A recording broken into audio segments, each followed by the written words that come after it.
aminareo ny havana ny fahasavan'ny tompo.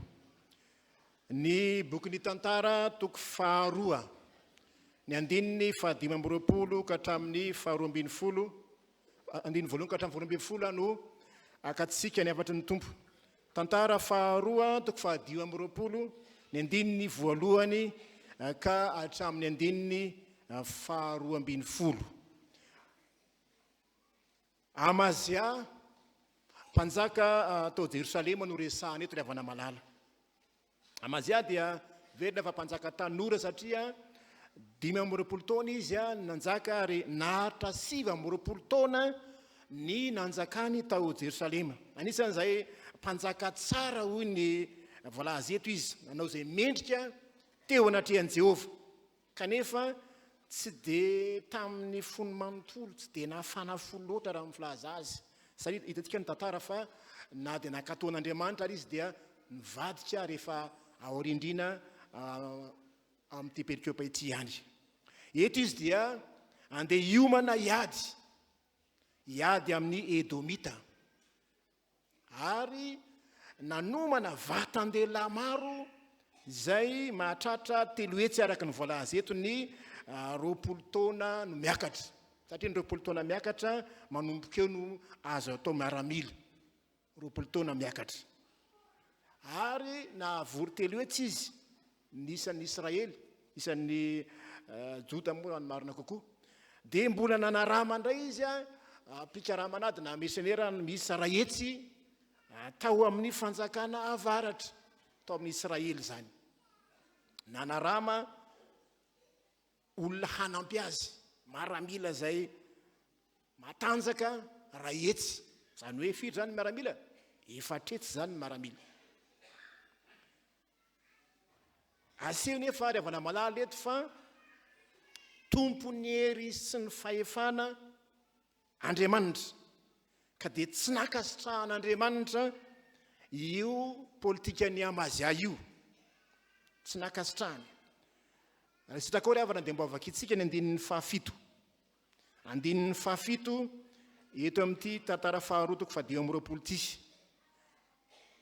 Amin'ny anaran'i Jesosy manao hoe: nefa nisy lehilahin'Andriamanitra tonga tao aminy ka nanao hoe: ry mpanjaka, aza vela anaraka anao ny miaramilan'ny Israely, fa tsy omban'i Jehova ny Israely dia ny taranak'i Efraima rehetra. Tompon'ny hery sy ny fahefana ny tompo. Voalohany ry havana, ankatoavy ny teniny. Miteny Andriamanitra eto, miteny amin'ny mpanjaka izy. Mazava ny tenin'ilay irak'Andriamanitra eto, nisy lehilahin'Andriamanitra. Ny teny hoe lehilahin'Andriamanitra dia miverina impito-polo ao amin'ny testamenta taloha, ary io dia lazana mpaminany na irak'Andriamanitra. Hita betsaka ao anatin'ny bokin'ny Josoa zany ny mpanjaka ny tantara. Lehilahin'Andriamanitra dia midikany hoe mpitondra hafatra avy amin'Andriamanitra. Andriamanitra miteny amin'ny mpanjaka io zany. Rehefa hitan'Andriamanitra fa tadivona amin'ny fanapa-kevitry Amazia, miditra tsehatra Andriamanitra eto miteny. Ilay Andriamanitra tompon'ny hery sy ny fahefana. Tsy navelan'Andriamanitra hiankin-doha amin'ny Israely na ny fanjakana tao avaratra izy. Satria raha ny marina Israely eto amin'ny fanjakana avaratra dia tena efa nanjakan'ny fanompo-tsampy tanteraka, feno fahalovana. Dia mampatsiahany mpaminany eto fa tsy araka ny sitrapon'Andriamanitra io politikany Amazia io. Raha dika tsotra dia ny hoe vola ariana tsy ahitana tombontsoa, tahaka ny vola maloto tsy mitondra fambiazana sy fandresena, io fanaramana olona hafa ivelan'ny miaramilan'ny Amazia io. Na dia matanjaka aza amin'ny miaramilan'ny Israely, mazava ho azy fa tsisy olona anarama miaramila kanosa sy mahay miady zany. Matoa karamaina vola be dia mahay miady zany. Kanefa dia ambara fa tsy izy io politika io. Tsy ambinin'Andriamanitra, tsy ahitana fandresena. Zany fakana miaramila hafa zany. Tsy navelan'Andriamanitra hangataka fanampiana amin'ny mpanompo sampy i Joda eto. Fa aleo vitsy miaraka amin'Andriamanitra toy izay be tsisy an'Andriamanitra ka tsy ahitana fitahiana sady ho resy no verivola. Asain'Andriamanitra mandeha amin'ny herin'ny tenany izy eto. Ny andin'ny fahavalo hoe vakitsika hoe andin'ny fahavalo fa mandehana ihany ianao ka manaova ary mahereza amin'ny ady fa ataon'Andriamanitra lava eo anoloanao no ny fahavalo ianao fa Andriamanitra no mahay mamonjy sy mampahalavo. Andriamanitra no mahay mamonjy sy mampahalavo fa tsy ny olombelona akory, fa tsy miaramila hafa akory. Asain'Andriamanitra mandeha amin'ny herin'ny tenany izy, mandehana ianao, mahereza, mirotsaha amin'ny ady. Mampatsiahy ny tantaran'ny Gideona zany hoe mandehana amin'izao herinao izao. Ankatoavy ny tenin'Andriamanitra, na asain'Andriamanitra mandeha izy. Hoy ny andin'ny fahasivy, vakitsika ny andin'ny fahasivy. Fa hoy Amazia tamin'ny lehilahin'Andriamanitra, ka ataontsika ahoana ny amin'ny talenta 100 nomeko ny miaramilan'ny Israely.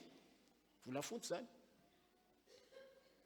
Raha ny marina dia tena fanapahan-kevitra sarotra, tsy maintsy raisin'ny Amazia eto. Sahiran-tsainy izy eto. Ataontsika ahoana? Raha ny tena heviny, raha ny teny fotsy dia ny hoe hatao ahoana? Satria Andriamanitra no miteny eto. Atao ahoana fa tsy hoe ataontsika ahoana. Tao milaza masy hoe niara nanapa-kevitra isy Andriamanitra. Fa tahaka ny olona rehetra tratra ny ady-panahy eto, i Amazia, nila hevitra izy. Atao ahoana? Atao ahoana? Vola be, talenta vola fotsy 100. Zay ny fanomena amin'ny miaramilan'ny Israely. Talenta vola fotsy 100 zany ane, vola be zany. Raha atao kajikajy tsotro zany dia vola fotsy 3 tonnes mahery. 3,4 tonnes ny lanjany zany. Dia ataovy ny kajikajy amin'ny masina calculer atsika any. Ohatrinona ny vidin'ny vola fotsy 1 grame. 400 millions d'ariary any zany farafahakeliny. Tamin'izany fotoana zany 400 taona talohan'i Kristy. Zany nefa vola nanaramana olona anampy. Kanefa hoy Andriamanitra hoe aza miaraka amin'ireo. Efa voaloha le vola vao ho niteny izy. Anina raha manteny meloha. Zay no mahasaratra ny fanapahan-kevitra, saratra ny fandidiana eto. Efa lasa le vola. Zay Andriamanitra vao niteny. Atao ahoana, ataontsika ahoana, very hevitra. Zao ry havana ny tsarovy. Tsy akasitrahan'Andriamanitra ny maromaritra iraisany amin'ny mpanompo sampy. Tsy marina velively ny teny manao hoe Andriamanitra tsy manampy zay, tsy manampy ny tenany. Dia lasa izy manompo sampy makafiarovana any amin'ny asampy any. Melohan'Andriamanitra zany. Melohan'Andriamanitra zany politika ny mpanjaka mitady fanampiana ny velany zany. Ary zay ny hevitry ny Emmanuelany e maninona ianao no mitady fanampiana ny velany tahaka ny aza ihany koa. Natahotra dia nitady fanampiana ny tany velany. Hoy Andriamanitra hoe Emmanuel, eto amintsika Andriamanitra. Tsy mahatoky an'Andriamanitra ve? Amazia zany taranak'i Davida zany. Nahoana ny tsy atoko an'Andriamanitra, maninona mitady fanampiana ny velany? Tsy akasan'Andriamanitra zany. Ankatoavy ny tenin'Andriamanitra. Hoy ny tenin'Andriamanitra, izao no hiady anareo fa ianareo kosa angina. Dia ny voalazan'ny Matio hoe aza matahotra zay mamono ny tena nefa tsy mahay mamono ny fanahy. Aza matahotra olona ne matahotra an'izy. Matahotra an'Andriamanitra. Fa ianareo izy dia mihoatra noho ny tsintsina ianareo. Ny tsintsina aza zavatra kely iny. Tsy latsaka amin'ny tany zany izy. Raha tsy Andriamanitra no mandatsaka an'iny. Ankatoavy aloha ny tenin'Andriamanitra. Satria tompony hery sy fahefana izy. Aleo mankatoa ilay teny ilay tompony hery sy ny fahefana. Fa tsy mankatoa ny tenin'ny olombelona. Fa ny zavatra faharoa ry havana resahana eto izao. Raha tompony hery sy fahefana ihany koa Andriamanitra, dia tsarovy fa mahay manome mihoatra noho izay tadiavinao izy. Manome mihoatra noho izay tadiavinao izy. Satria azy avokoa izao rehetra izao. Hoy ny tapany faharoa ny andin'ny fahasivy teo manao hoe Jehova mahay manome anao mihoatra lavitra noho izany. Jehova mahay manome anao mihoatra lavitra noho izany satria sahiran-tsaina izy hoe very ny vola be dia ahoana no atao? Hay Andriamanitra satria tompony hery sy fahefana izy mahay manao mihoatra manome mihoatra anao izay tadiavintsika azy fa ankatoavy aloha ny tenin'Andriamanitra dia fantatra Andriamanitra ny asoanao. Eto ry havana malala dia to fanonerana ny fahateantoka zay le fankatoavana resahana eto. Voahonitra ny fahateantoka aza matahotra zay ho mahatiantoka satria zavatra tsy izy ho ataonao io aleo very ihany ny vola, aleo very vola matoky an'Andriamanitra toy izay mahazo vola be kanefa tsisy fankatoavana an'Andriamanitra. Zany no evidaliny finoana ry havana malala. Aleo very vola mijanona ho matoky an'Andriamanitra toy izay mahazo be kanefa dia mandika ny didin'Andriamanitra. Ny finoana eto dia mahafoy ny sarobidy noho ny amin'Andriamanitra, mahafoy noho ny tenin'Andriamanitra. Tahaka ny Abrahama direo tsara nafony hatramin'ny zanany lahatokana hatao fanatitra, tsy nampaninina azy zany noho ny fankatoavana an'Andriamanitra. Dia ankatoavy ny tenin'Andriamanitra fa na dia verinao fa hiteraka fahatiantoka azy zany tahaka ny Amazia eto. Zany ny soatoavina ambonin'ny finoana ry havana malala. Ankatoavy ny tenin'Andriamanitra na heverinao fa hiteraka fahatiantoka azy zany jereo tsara fa sady ho very vola no resy rava tsy makatoa. Io no heverina fa tao an-tsain'ny Amazia eto. Raha vototra zany ny miaramila raha etsy ho resy vola very ianao ho resy matomana rama dia tsy mahavita tena zay mahatsiaro fa kely zay mato mitady mpanohana zay ny tao an-tsainy nefa noho ny tenin'Andriamanitra dia naaleo nafoy zany. Fantatr'Andriamanitra ny tao am-pon'ny Amazia fa Andriamanitra tsy hoe mahay manonitra ny very fotsiny ihany fa afaka manome mihoatra noho izay atahoranao fa ho very aza tahaka ny nataon'ny Amazia eto.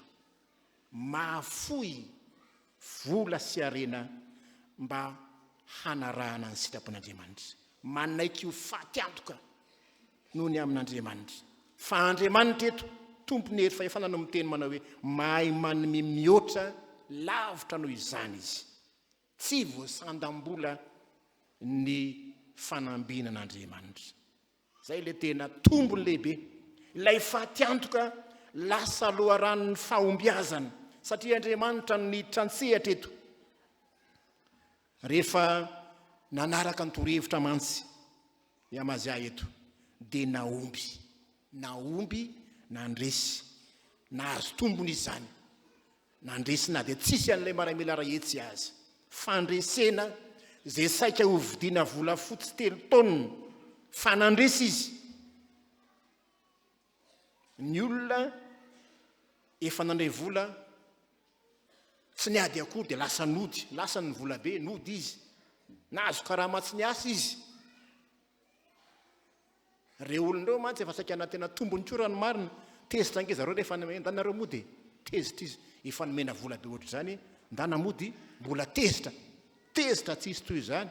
Ina moa natezitra azy ary efa tsy niady raha teo efa tezitra.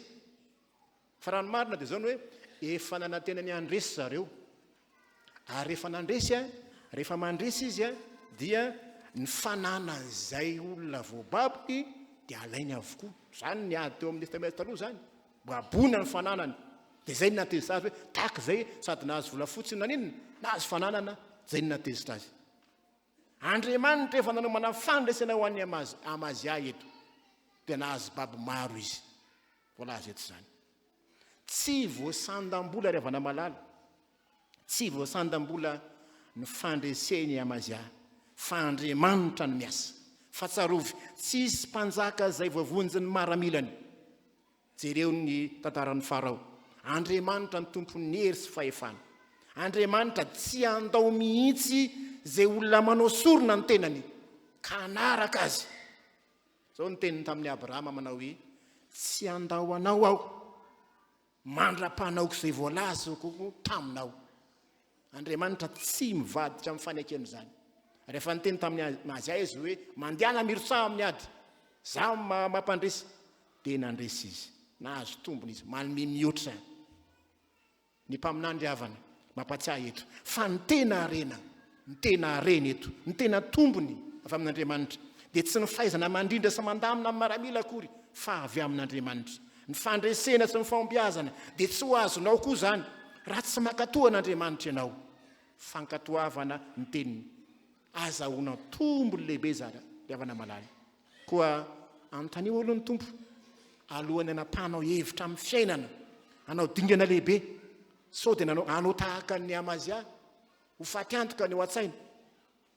Satria fitsapahana lehibe ny finoany Amazia io, fitsapahana finoany io, ifampiraraha amin'ny olombelona sa hakatohan'Andriamanitra. Ravana eto amin'ny tompo amin'izao fiainana feno fanahina sy tebotebo zao, isanandro mampahery anao ny tompo. Miatrika tahaka ny Amazia koa isika, sahiran-tsaina eo alohan'ny fanapa-kevitra ho raisina, mitady ho resiny fakapanandry indray, handahany sitrapon'Andriamanitra, andahan'Andriamanitra. Fa raha mino ianao ankehitriny, raha mino ianao ho hitanao ny voninahitr'Andriamanitra, dia anoatranao ny mpandresy anao, ary zay tsy nieritreritry tao akory dia ho azonao zany. Satria ny fahafatesana azy dia resin'ny tompontsika, satria tompony hery sy ny fahefana izy. Tsy misy maharombaka zay eo ampelantanany, fa mahay manome mihoatra noho izay angatanao sy heverinao izy, ka aza manahy fa miankina amin'ilay tompony hery sy ny fahefana.